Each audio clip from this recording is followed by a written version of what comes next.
নমস্কাৰ আজিৰ এই ভিডিঅ'টোত আমি শিকিম কেনেকৈ আপুনি আপোনাৰ পান কাৰ্ডখন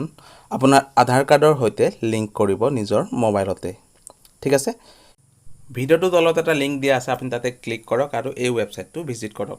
যেতিয়া আপুনি এই ৱেবছাইটটো ভিজিট কৰিব ইয়াতে লিংক আধাৰ বুলি এটা অপচন পাব ইয়াতে এতিয়া আপুনি ক্লিক কৰি দিয়ক লিংক আধাৰ অপচনটোত যেতিয়া আপুনি ক্লিক কৰিব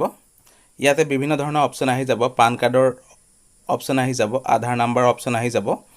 আৰু আপোনাৰ আধাৰ কাৰ্ডৰ নামৰ অপচন আহি যাব লগতে মোবাইল নাম্বাৰৰ অপচন আহি যাব আপুনি এটো কেনেকৈ ফিল আপ কৰিব ইয়াতে মই উদাহৰণ সহ আপোনাক দেখাইছো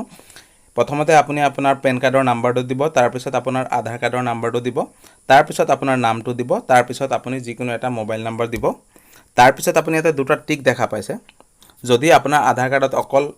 আপোনাৰ জন্ম চনটোহে আছে তেতিয়া ওপৰটো টিক কৰিব যদি আপোনাৰ গুটেই তাৰিখটোৱে লেখা আছে তেতিয়া আপুনি তলৰটো টিক কৰিব তাৰ পিছত আপুনি লিংক আধাৰত ক্লিক কৰি দিব যেতিয়া আপুনি লিংক আধাৰত ক্লিক কৰিব আপোনাৰ সেই মোবাইলটোত এটা ওটিপি যাব সেই ওটিপিটো আপুনি ইয়াতে জাস্ট ইনসাৰ্ট কৰিব তাৰ পিছত ভ্যালিডেট অপচনত ক্লিক কৰিব ভ্যালিডেট অপচনত ক্লিক কৰাৰ পিছতে আপুনি ইয়াতে দেখা পাব আধাৰ পেন লিংকিং কমপ্লিটেড সাকসেসফুলি বুলি ইয়াতে আহি যাব